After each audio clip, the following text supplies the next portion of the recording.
بسم اللہ الرحمن الرحیم۔ سوال: وہ کون سی مسجد ہے جو زمین کے اندر واقع ہے؟ جواب: ترکی میں پیری پتان مسجد نامی ایک قدیم زیر زمین مسجد ہے جو سیاحتی مقام بھی ہے۔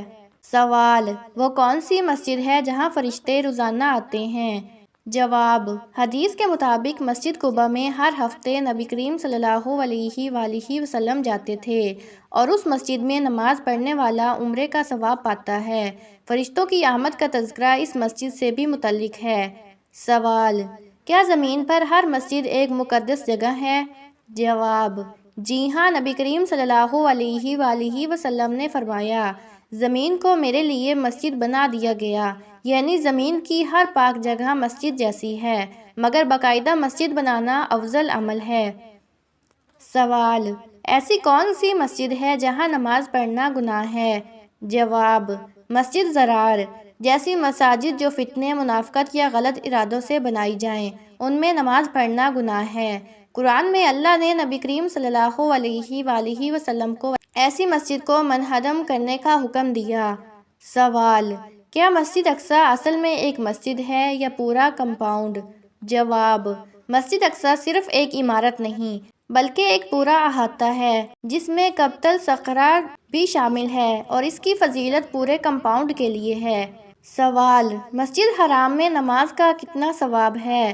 جواب: مسجد الحرام میں ایک نماز کا ثواب 1,00,000 نمازوں کے برابر ہے۔ سوال: نبی کریم صلی اللہ علیہ وآلہ وسلم نے کتنی مساجد خود اپنے ہاتھوں سے بنائی؟ جواب: کم از کم 2 مشہور مساجد نبی کریم صلی اللہ علیہ وآلہ وسلم نے خود بنوائی، مسجد قباء اور مسجد نبوی۔ سوال: کیا غیر مسلم مسجد میں داخل ہو سکتے ہیں؟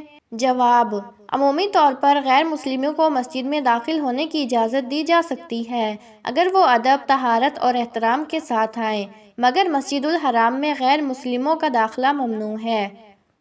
سوال: دنیا کی سب سے پہلی جنگ کون سی تھی جس کا ذکر تاریخ میں محفوظ ہے؟ جواب: دنیا کی پہلی جنگ جنگ قدیش سمجھی جاتی ہے، جو مصر کے فرعون رامسیس دوم اور ہتھیوں کے درمیان 1274 قبل مسیح میں ہوئی تھی۔ سوال: وہ کون سا بادشاہ تھا جس نے اپنی قبر خود بنوائی تھی اور اس میں چھپایا گیا خزانہ آج تک نہیں ملا؟ جواب: تیمور لنگ نے اپنی قبر خود بنوائی تھی اور کہا جاتا ہے کہ اس میں خزانہ دفن ہے، لیکن آج تک مکمل طور پر دریافت نہیں ہو سکا۔ سوال: دنیا کی سب سے بڑی لائبریری کس شہر میں تباہ ہوئی تھی؟ جواب: اسکندریہ کی لائبریری، مصر میں، جو دنیا کی سب سے بڑی قدیم لائبریری تھی، آگ لگنے سے تباہ ہوئی۔ سوال: کس مسلمان سائنسدان نے پہلا کیمیائی عمل دریافت کیا تھا؟ جواب: جابر بن حیان، جنہیں بابائے کیمیا کہا جاتا ہے، انہوں نے تجرباتی کیمیا کی بنیاد رکھی۔ سوال: وہ کون سا پیغمبر ہے جس کے دور میں سب سے بڑی طوفانی تباہی آئی؟ جواب: حضرت نوح علیہ السلام کے دور میں طوفان نوح آیا جس نے پوری قوم کو غرق کر دیا۔ سوال: دنیا کا پہلا باقاعدہ اسپتال کس نے بنایا؟ جواب: ہارون رشید کے دور میں بغداد میں پہلا اسلامی اسپتال قائم ہوا جسے بیمارستان کہا جاتا تھا۔ سوال: تاریخ میں سب سے زیادہ وقت تک قید میں رہنے والا بادشاہ کون تھا؟ جواب: فرانسیسی بادشاہ لوئس سلہوا، جسے انقلاب فرانس کے دوران قید میں رکھا گیا اور بعد میں قتل کر دیا گیا۔ سوال: پہلی جنگ عظیم کی اصل وجہ کیا تھی؟ جواب: آسٹریلیا کے شہزادے آرچ ڈیوک فرڈینینڈ کا قتل، جس سے یورپ بھر میں جنگ چھڑ گئی۔ سوال: کربلا کی جنگ میں کتنے افراد امام حسین کے ساتھ شہید ہوئے تھے؟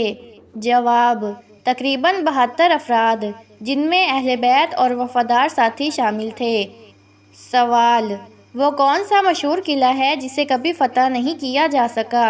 جواب: قلعہ ماسادہ، اسرائیل کے صحرا میں واقع ہے۔ رومیوں نے اسے محاصرہ کیا لیکن کبھی فتح نہ کر سکے۔ سوال: سب سے پہلے قرآن کو کتابی شکل میں کس نے جمع کیا؟ جواب: حضرت ابوبکر صدیق رضی اللہ تعالیٰ عنہ کے دور میں حضرت زید بن ثابت رضی اللہ تعالیٰ عنہ کی سربراہی میں۔ سوال: دنیا کا پہلا تحریری قانون کس بادشاہ نے بنایا؟ جواب: حمورابی بابل کا بادشاہ جس نے 282 قوانین پر مبنی حمورابی کوڈ بنایا۔ سوال: سب سے پہلے نماز کس پیغمبر پر فرض ہوئی تھی؟ جواب: حضرت آدم علیہ السلام پر بھی عبادت فرض تھی، لیکن 5 وقت کی نماز حضرت محمد صلی اللہ علیہ وآلہ وسلم پر معراج کی رات فرض ہوئی۔ سوال: وہ کون سا اسلامی فاتح تھا جسے تاریخ کا سب سے کامیاب جرنیل کہا جاتا ہے؟ جواب: خالد بن ولید رضی اللہ تعالیٰ عنہ، جنہوں نے 100 سے زائد جنگیں لڑی اور کبھی شکست نہ کھائی۔ سوال: فرعون کی لاش آج کہاں محفوظ ہے؟ جواب: مصر کے قائریہ میوزیم میں فرعون رمیسیس دوم کی لاش موجود ہے، جسے قرآن میں آج کے لیے عبرت کہا گیا ہے۔ سوال: وہ کون سا صحابی تھے جو بیک وقت 2 قیدیوں کو زنجیروں سمیت اٹھا لیتے تھے؟ جواب: حضرت عمر بن خطاب رضی اللہ تعالیٰ عنہ، جنہیں ان کی طاقت کے لیے جانا جاتا تھا۔ سوال: جب اللہ تعالیٰ ناراض ہوتا ہے تو گھر میں کون سی بیماری آتی ہے؟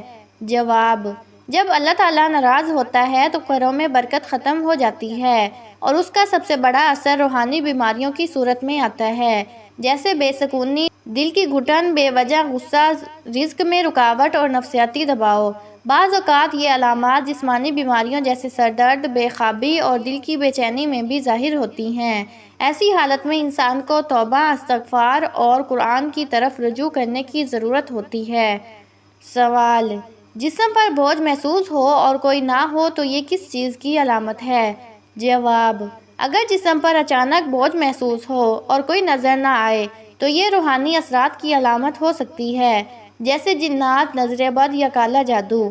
ایسی علامات اکثر نیند کے دوران یا تنہائی میں ظاہر ہوتی ہیں۔ اس کا علاج قرآن پاک کی تلاوت، آیت الکرسی، سورۃ البقرہ اور مسنون اذکار سے ممکن ہے۔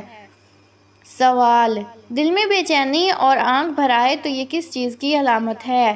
جواب: دل کی بے چینی اور آنکھوں کا بھر آنا اکثر روحانی بیداری یا اللہ کی طرف سے ایک تنبیہ ہوتی ہے۔ یہ اس بات کی علامت ہو سکتی ہے کہ اللہ تعالیٰ آپ کو اپنی طرف متوجہ کر رہا ہے۔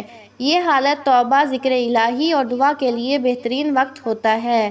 بعض اوقات یہ کسی آنے والی آزمائش یا اللہ کے قرب کی علامت بھی ہو سکتی ہے۔ سوال: آیت الکرسی کو کس وقت پڑھنے سے فائدہ نہیں بلکہ نقصان ہوتا ہے؟ جواب: آیت الکرسی قرآن کی عظیم ترین آیت ہے اور اسے پڑھنے سے کبھی نقصان نہیں ہوتا، لیکن اگر کوئی شخص ناپاکی یا بغیر وضو کے بے ادبی کے ساتھ اسے پڑھے یا اس پر یقین نہ رکھتے ہوئے محض آزمائش کے طور پر پڑھے تو فائدہ کی بجائے الٹا اثر ہو سکتا ہے۔ احترام، وضو اور یقین کے ساتھ پڑھنا ضروری ہے۔ سوال: حضرت عائشہ رضی اللہ تعالیٰ عنہا ہمیشہ قرض کیوں لیتی تھی؟ جواب: حضرت عائشہ صدیقہ رضی اللہ تعالیٰ عنہا بہت سخی اور دریا دل تھیں۔ وہ اکثر لوگوں کی ضروریات کو پورا کرنے کے لیے قرض لیتی تھیں اور اللہ پر بھروسہ رکھتی تھی کہ وہ ادا کر دے گا۔ ان کا یہ عمل ہمیں سکھاتا ہے کہ دوسروں کی مدد کرنا کبھی ضیاع نہیں بلکہ اللہ کے ہاں قرب حاصل کرنے کا ذریعہ ہے۔ سوال: حضرت محمد صلی اللہ علیہ وآلہ وسلم کی سب سے پسندیدہ عبادت کیا تھی؟ جواب: نبی کریم صلی اللہ علیہ وآلہ وسلم کی سب سے پسندیدہ عبادت نماز تھی۔ آپ اسے اپنی آنکھوں کی ٹھنڈک قرار دیتے تھے۔ آپ اکثر فرماتے، نماز میں آنکھوں کی ٹھنڈک ہے۔ رات کی تنہائی میں طویل قیام اور سجدے آپ کے عشق الہی کی گواہی دیتے ہیں۔